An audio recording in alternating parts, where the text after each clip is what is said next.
क्या आपको कभी ऐसा लगा है कि आप और आपकी पार्टनर एक ही भाषा बोलते हुए भी एक दूसरे को समझ नहीं पाते? वो कुछ और कह रही होती हैं और आप कुछ और समझ लेते हैं, या फिर आप कुछ कहते हैं और वो नाराज़ हो जाती हैं। असल में मर्द और औरत के सोचने और बोलने का तरीका बहुत अलग होता है। आज की इस कहानी में समझेंगे कि रिश्ते में भाषा का फ़र्क कैसे हमारे बीच गलतफहमियां पैदा करता है और इससे कैसे सुधारा जा सकता है। जैसे कि आपको पता है, आर्थर जॉन ग्रे ने हमें समझाने के लिए बताया था कि मर्द मंगल ग्रह से आए हैं और औरतें शुक्र ग्रह से। उनकी भाषा, सोचने का तरीका और जज्बात सब अलग थी, लेकिन जब वो आपस में मिले और साथ साथ रहने की कोशिश की तो उन्होंने एक बात सीखी कि अगर हमें एक दूसरे की बात, जज्बात कुछ समझ ना आए तो लड़ना नहीं है, बस समझना है कि पत्नी कैसे बात करती है और पति कैसे बात करता है, और ये जो कह रही हैं या कह रहे हैं उसका मतलब क्या है। पत्नी अपनी फीलिंग्स को जाहिर करने के लिए अक्सर इमोशनल और ड्रामेटिक लैंग्वेज यूज़ करती हैं। जैसे अगर पत्नी कहे कि हम कभी बाहर नहीं जाते, आप मुझसे अब प्यार नहीं करते, सब कुछ खराब हो गया है।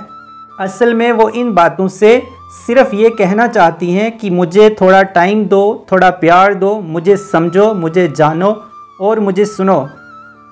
लेकिन फ़र्क सिर्फ इतना है कि पत्नी ये सब बातें इनडायरेक्टली कहती हैं, लेकिन पति हर बात को लफ्ज़ ब लफ्ज़ ही समझता है।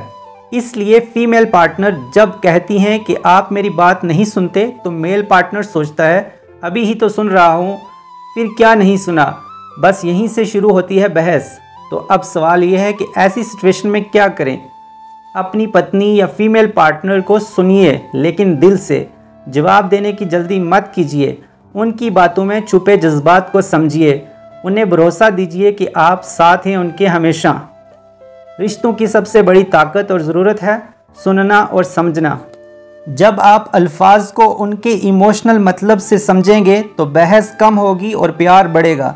तो अगली बार जब आपकी फ़ीमेल पार्टनर कहे कि आप मेरी बात नहीं सुनते, तो ना ही आपको गुस्सा करना है और ना ही सीधा जवाब देना है कि मैं सुनता रहा हूँ और कैसे सुनूं। मैं बताता हूँ आपने इस सिचुएशन में क्या करना है। आपको सिर्फ मुस्कुराना है और कहना है कि बताओ ना क्या हुआ, मैं तो आपको ही सुन रहा हूँ, मेरा ध्यान सिर्फ आप पर ही है। ये सब करने से आप और आपके पार्टनर के दरमियान समझ बढ़ेगी, लड़ाइयाँ कम होंगी। अगर आपको ये बातें समझ में आई तो इस वीडियो को शेयर कीजिए, शायद किसी और का रिश्ता भी थोड़ा और मीठा हो जाए।